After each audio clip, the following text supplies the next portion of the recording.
Bonjour,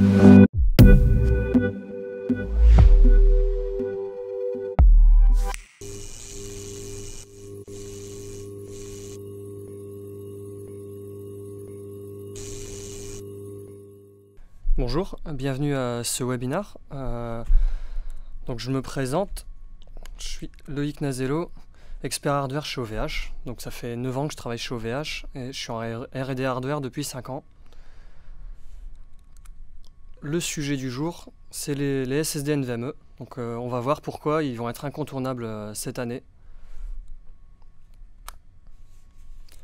Si on en revient aux data en elles-mêmes, on en entend beaucoup parler ces derniers temps. Comment on va faire face à l'explosion des données. Donc c'est des données issues principalement des données utilisateurs récoltées sur Internet par les sondes IoT. Comme on peut voir sur ce slide, les volumes sont plutôt importants. Par exemple un avion qui génère 40 Tera de données par jour ou une usine 1 pétabyte. Donc si on en revient aux technos de stockage historique, on a le disque dur mécanique. Donc avec ces besoins en espace qui sont croissants, on a vite un problème, c'est que la capacité de ces disques durs mécaniques a eu du mal à croître ces dernières années, pour des raisons de limites technologiques. On écrit les données sur des tout petits espaces sur ces disques, et ils sont aussi trop lents pour beaucoup d'usages aujourd'hui. Alors que ces besoins de stockage de données sont croissants. Chaque jour, on a 1 milliard d'heures de vidéos visionnées sur YouTube et la résolution de ces vidéos augmente parce que la résolution des supports chez les clients augmente. Et on veut des interfaces aussi toujours plus réactives, toujours plus rapides. Et donc on a aussi un besoin de latence vraiment réduite. Ici, sur cet exemple, l'ensemble des moteurs de recherche enregistrent en moyenne 3,6 milliards de requêtes tous les jours. Et derrière, il y a une mécanique complexe d'indexation des pages et donc des besoins de stockage très importants et très réactifs. Donc si on en revient aux technologies de stockage, on a dressé cette pyramide de stockage avec toutes les différentes solutions. Avec tout en bas de la pyramide, donc le serveur en remote. Dans un même data center, on a déjà une latence d'1 milliseconde et un débit maximum de 125 mégaoctets par seconde. Le disque dur mécanique en lui-même, il a 1/10 de seconde de latence pour un débit maximum de 250 mégaoctets par seconde.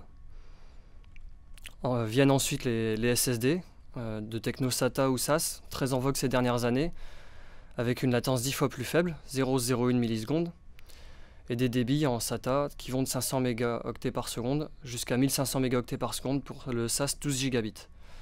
Et ensuite, on passait directement à la RAM, qui a une latence, elle, beaucoup moins importante encore, de 0,0001 millisecondes et des débits d'au moins 50 gigaoctets par seconde. Et entre deux, jusqu'à récemment, il n'y avait rien. Et donc c'est ce gap que les fabricants de matériel ont cherché à combler et à proposer une solution donc de stockage un peu plus rapide.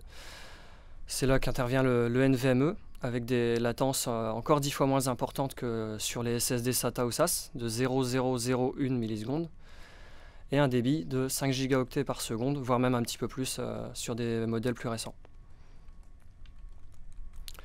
Tout en restant une technologie de stockage non volatile comme le sont le SSD SATA ou le disque dur.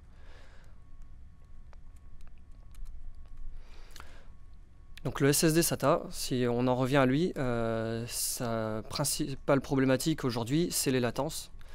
C'est à cause de ça qu'on a des performances qui sont limitées. Ce qui impacte principalement ces latences, c'est la connexion entre le CPU et ce SSD.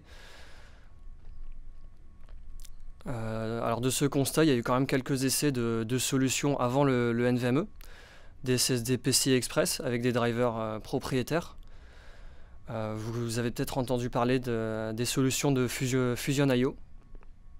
Donc c'était une société qui était assez connue dans les années 2005, entre 2005 et 2010.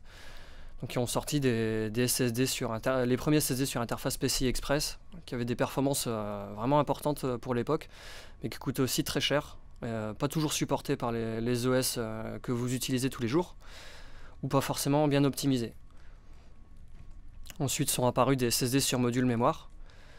Là aussi, avec des très grosses performances, ils ont pu bénéficier de la bande passante du canal mémoire et avoir donc des niveaux de performance très importants, mais là aussi, avec des limitations hardware, on avait besoin d'une carte mère qui le supportait, voire même un BIOS spécifique. Donc c'était pas à la portée de tout le monde, et là aussi c'était très coûteux.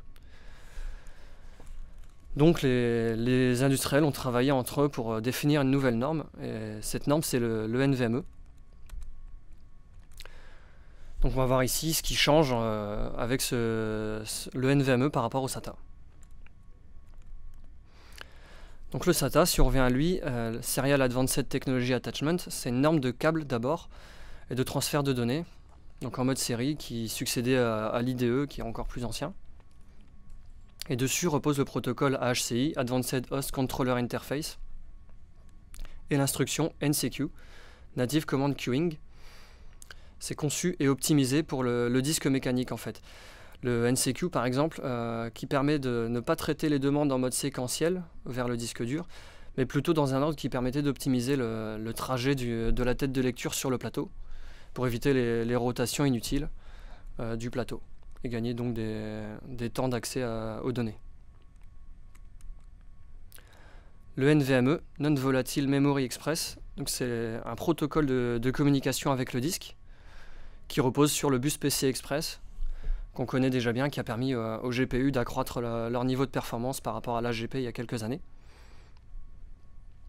Donc on va voir dans les slides suivants que c'est une norme qui a vraiment été développée pour le SSD. Donc si on compare d'abord les bus mécaniquement, le SATA 3 par rapport au PCI Express 3.0, c'est un peu comme comparer une route de campagne et une autoroute en fait.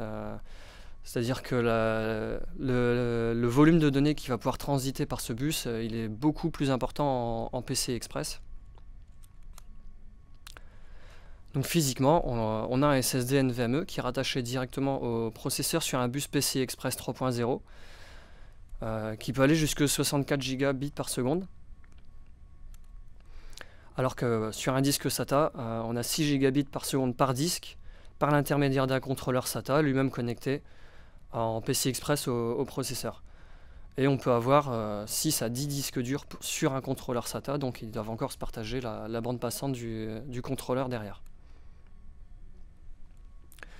On va voir aussi que ce contrôleur SATA, il nous impose des latences supplémentaires par rapport au NVMe qui est connecté en direct.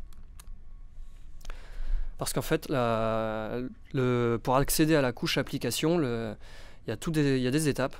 Et le NVMe Express, le NVMe, permet de supprimer une de ces étapes, donc l'étape du contrôleur SATA. Ça permet de réduire la distance jusqu'à l'application et donc de réduire la latence également.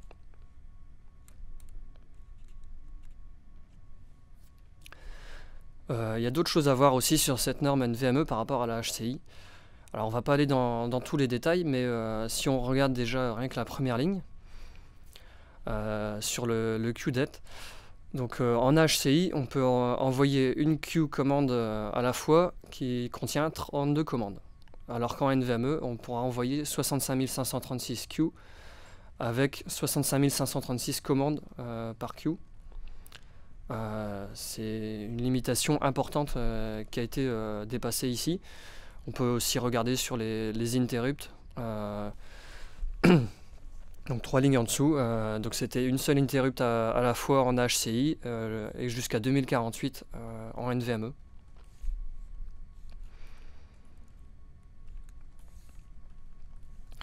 Donc pour résumer, le NVMe c'est 3 principaux avantages. Donc la bande passante, beaucoup plus de bande passante, jusqu'à 1 Gb par seconde par ligne PCI Express, et on peut aller jusqu'à 16 lignes PCI Express, même si aujourd'hui les SSD NVMe en exploitent généralement 4 ou 8, directement attachés au processeur.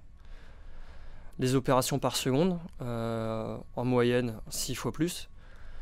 Le NVMe permet des latences plus faibles et plus d'efficacité d'opération par seconde par corps de processeur, moins de watts par opération également dépensée, grâce au fait qu'il n'y a pas ce contrôleur SATA entre les deux. Et ensuite, un des avantages aussi du PCI Express, c'est la flexibilité sur le form factor. Les premiers SSD NVMe sont sortis au format carte, donc c'était ajoutable sur n'importe quel serveur. Ensuite est apparu le format M2 qu'on connaît plus en usage desktop. Et ensuite, enfin, le format U.2 2 pouces et demi qu'on va plus rencontrer sur les serveurs, qui a permis également d'introduire le changement à chaud du disque. Donc un form factor pour le SSD NVMe vraiment identique à du SATA ou du SAS. Donc pour en revenir aux performances, si on compare des Intel P3520 avec des SSD SATA S3520, il faut savoir que la mémoire derrière c'est exactement la même. La seule différence entre ces deux disques, c'est le contrôleur et l'interface. Donc 3 SSD Intel P3520 ont un potentiel de 653 189 opérations par minute, contre pour 6 SSD S3520 377 000 opérations par minute. Et on peut aussi comparer à 14 disques durs mécaniques traditionnels qui eux plafonnent à quasiment 21 000 opérations par minute.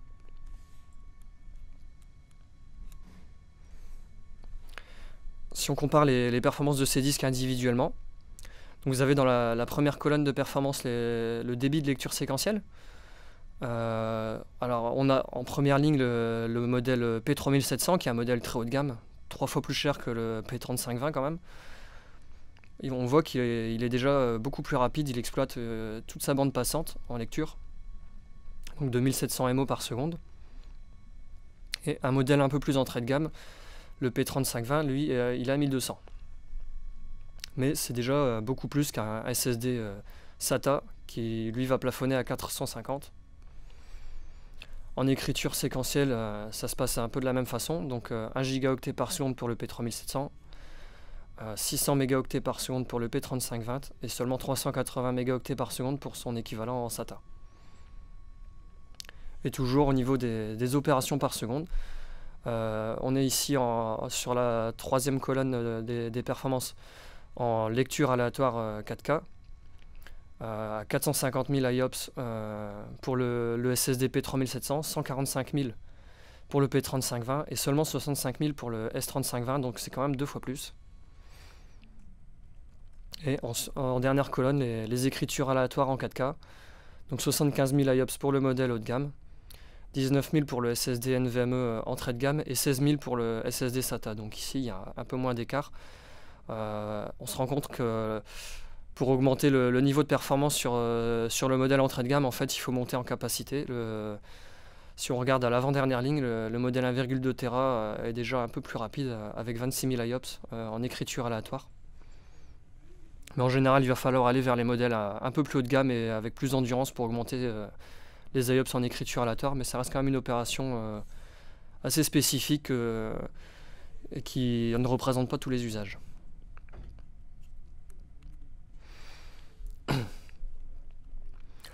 Donc on va pouvoir voir aussi ici que c'est une question de performance mais aussi de coût. Comme les SSD NVMe entrée de gamme ne sont pas forcément plus chers au giga que les SSD SATA, en fait on va avoir un niveau de performance par dollar de plus intéressant sur le NVMe. Comme on peut voir ici sur ce tableau, avec le nombre de performances, le nombre d'opérations par minute comparé, divisé par le coût, on obtient une différence de 2,6 fois en nombre d'opérations par minute par dollar entre le SSD SATA et le NVMe. Donc ça c'était les performances sur le papier. Si on passe à des performances un peu plus pratiques, on a ici le cas de database.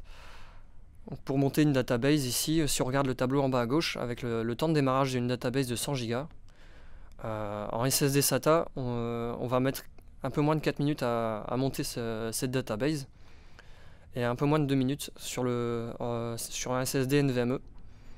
Donc ça fait quand même 2 fois plus rapide, et par rapport à un disque dur mécanique, on est 37 fois plus rapide. Donc là aussi, des gains assez importants. Ensuite, la base de données NoSQL. Si on regarde les 2 premiers graphiques avec les écarts de performance, sur ces 2 cas précis, on a le cache mémoire qui est activé. Donc on a des écarts qui restent quand même assez importants malgré le cache mémoire qui absorbe certaines latences du SATA. Et en deuxième ligne, on a les performances brutes avec le cache désactivé. Et là, des écarts beaucoup plus importants, hein, jusqu'à 250% de gain en nombre d'opérations par seconde sur un all read workload, ou même, comme si on voit sur la deuxième colonne, sur un mix de 50-50 en écriture et en lecture. Donc avec quand même 88% de gain de performance sur ce cas précis. Donc on va étudier ici un cas un peu plus précis. Donc le stockage de key-value, donc c'est le mot-clé que vous allez taper dans un moteur de recherche pour aller rechercher une information. Donc ici le service il est utilisé pour stocker ces clés et leur lien vers l'index de données dans un serveur distant. Donc on va mesurer la performance sur un nœud parmi le cluster dans ces serveurs de stockage de mots-clés. Donc la plateforme ici, c'est un Xeon E5 2650V2. Et derrière, il y a le Intel P3600 qui est aussi un SSD NVMe moyenne gamme comparé à 5 SSD Intel S3500 en RAID 5. Donc on va juste swapper un des nœuds du cluster par un modèle NVMe et mesurer le niveau de performance. Donc les performances, elles sont résumées ici sur ces 2 graphiques, donc le nombre d'opérations par seconde et la latence sur chaque requête. Donc on se rend compte qu'on arrive à multiplier par 2 les opérations par seconde après optimisation. Alors l'optimisation en question, c'est qu'il a fallu aussi remplacer la carte réseau sur ce serveur. En SATA, on arrivait à faire avec une carte réseau en 1 gigabit. Et pour le NVMe, pour exploiter pleinement le SSD NVMe, il a fallu passer à une carte réseau 10 Go pour libérer tout le potentiel du disque. Sur le deuxième graphique, on peut voir aussi qu'on a divisé les latences par 10. Donc là aussi des gains assez intéressants et donc une réactivité très importante, comme on pouvait voir sur un des premiers slides avec les moteurs de recherche. Le résultat arrive beaucoup plus rapidement au client. Un deuxième cas, la base de données relationnelle avec une base de données MySQL. Donc principalement utilisé pour stocker des données structurées comme des données utilisateurs. Donc on a 3 configurations ici comparées. Donc un processeur d'ancienne génération d'abord avec un 2620V2, 96 Go de RAM et 5 SSD SATA toujours en RAID 5. En configuration 2, juste le 2620V3 qui vient remplacer l'ancienne génération. Et en troisième configuration, la configuration NVMe avec un SSD d'1,2 Tera. Donc ces 3 configurations sur le papier, donc dans les données constructeurs, on retrouve le même niveau de performance en fait. Donc en principe, ça ne devrait rien changer. Donc le principe du test, c'est 3 opérations MySQL, insert, query et update. Et donc les résultats sur les 3 configurations. Donc entre la première et la deuxième, un gain léger dû au changement de processeur. Mais ce qui est intéressant, c'est surtout le gain entre la configuration 2 et 3.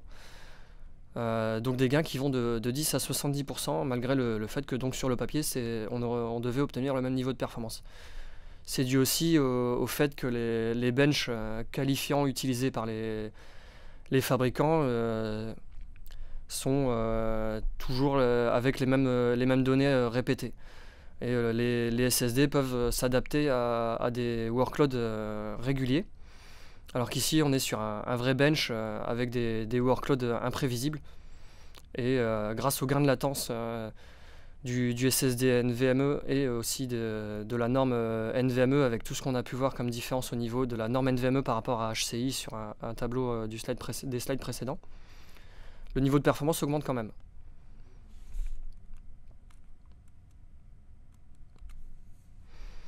Donc là on se dit ok, le NVMe c'est top, mais pour beaucoup d'usages on a besoin aussi de capacité, hein. On a vu au début sur les premiers slides que les besoins de stockage sont aussi croissants, et les SSD jusqu'ici avaient des capacités assez limitées. Il y a juste un an, les SSD d'1 Tera c'était des gros disques. Donc là les constructeurs ont développé la 3D NAND pour répondre à ce besoin-là. Donc c'est une construction tout simplement 3D de la cellule. Donc au lieu de communiquer aussi entre elles horizontalement, elles communiquent verticalement, et les constructeurs stackent empilent les unes sur les autres des cellules. Donc les technologies aujourd'hui en production, donc que vous retrouvez sur les disques du commerce en classe data center du moins, ont 48 couches. Par contre, ces couches ne sont pas gravées en 16 nanomètres comme les NAND en 2D qu'on connaît. Malgré tout, elles sont quand même gravées en 30 ou 50 nanomètres, et ça permet d'atteindre des capacités très importantes. Chaque cellule contient aussi plus d'électrons sur une 3D NAND que sur une 2D NAND du coup, puisque la cellule est plus grosse. Donc la 3D NAND elle est plus fiable. Pourquoi? Parce que ce qui fait la fiabilité d'un SSD aussi, c'est sa capacité à retenir les électrons, et donc à retenir l'information dans sa cellule. Et plus il y a d'électrons, plus on peut se permettre d'en perdre quelques-uns dans le temps. Et c'est quand SSD n'est plus capable de retenir des électrons que les cellules deviennent inutilisables et sont mises de côté par le disque. Alors, le SSD datacenter le plus capacitif de l'industrie grâce à ça aujourd'hui fait 6,4 Tera. Mais cette capacité, elle va plus que doubler d'ici la fin de l'année. Les constructeurs annoncent régulièrement des nouveaux modèles.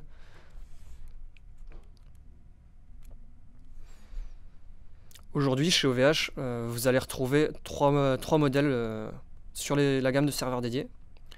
Donc le Intel DC P3700 1,6 Tera, qui est disponible sur la gamme Big HG, qui est un modèle, donc, comme on a pu voir, très haut de gamme, et donc avec des débits très importants, comme on peut voir sur ce comparatif. Et la nouveauté récente, c'est la généralisation du Intel DC P3520, donc en capacité 450 Go, au même coût que les précédentes solutions avec des SSD SATA 480 Go, et le P3520 1,2 Tera pour des besoins d'espace plus importants, mais aussi des besoins de performance plus importants. Comme je disais, les performances d'écriture sont quand même meilleures, même en lecture d'ailleurs, sur le modèle 1,2 Tera. Donc si vous avez besoin de performance ou de capacité, il faudra s'orienter vers le 1,2 Tera. Mais pour beaucoup d'usages, le 450 Go fera déjà un super boulot.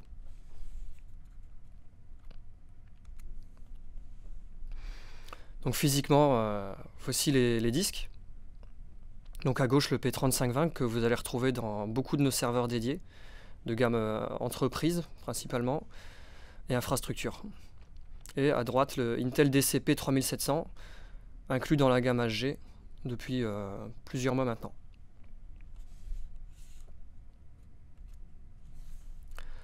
Maintenant on va voir ce qui est à venir dans les technologies de stockage, parce que le NVMe c'est juste une étape en fait.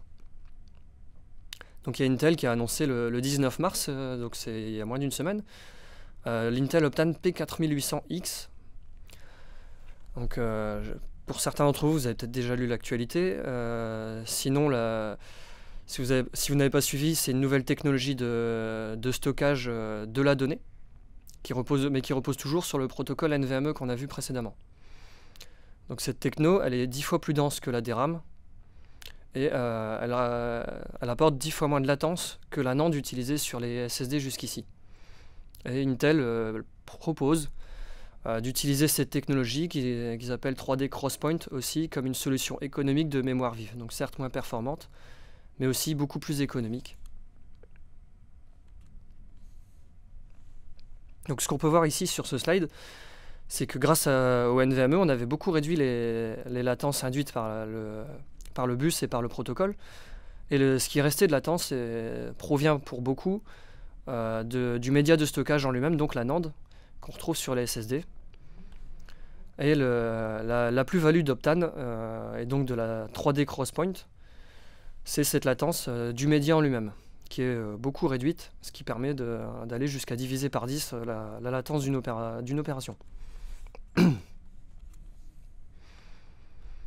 Donc ici, sur ce graphique, on peut voir que sur ce comparatif entre le P3700, qui est pourtant un modèle déjà haut de gamme et très performant, il est très loin de l'Intel Optane, que ce soit dans le nombre d'opérations par seconde ou dans les latences, donc avec des niveaux vraiment complètement différents.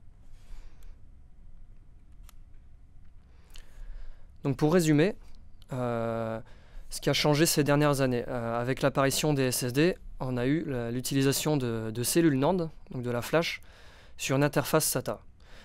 Donc ça revenait à une petite voiture, une citadine, sur une route de campagne. Donc la première étape pour développer ensuite ce SSD, c'est le NVMe.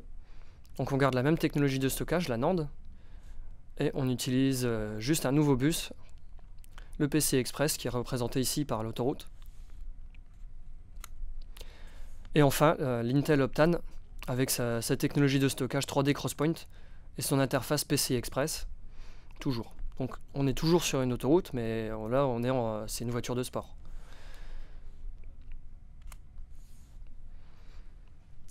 Donc les exemples d'usage de l'Intel Optane, c'est ceux proposés par Intel. Maintenant, il faudra voir un peu comment le marché réagit et quels sont les usages que les clients vont développer avec ça. Il y aura sûrement des nouveaux usages qui vont émerger dans les mois qui viennent, mais principalement un stockage très performant, le plus évident, très coûteux aussi. Donc avec directement le SSD Intel Optane rattaché au processeur, avec des capacités tout de même très limitées. Une augmentation ensuite de la DRAM, de la capacité DRAM du serveur, grâce à de l'Intel Optane, et toujours un stockage basé sur des SSD en 3D NAND, en NVMe ou en SATA d'ailleurs. Plutôt en NVMe, ce sera plus rapide. Et enfin, l'accélération système et application. Donc là, toujours avec les SSD Optane rattachés en PCI Express, mais utilisés comme du cache en fait pour des SSD NVMe en 3D NAND ou en SATA. Donc il faut savoir que les concurrents ont aussi annoncé leur propre technologie qui vont arriver dans les mois, années qui viennent à la technologie Optane. Donc ça va vraiment être un usage qui va se généraliser et permettre encore d'augmenter le niveau de performance des solutions de stockage. Donc l'Optane, on a déjà un lab de prévu chez OVH sur la plateforme Runabove. Donc ce lab devrait être dispo à la mi-avril, sur la deuxième quinzaine d'avril. Donc je vous conseille de surveiller d'assez près ce qui se passe sur ce site.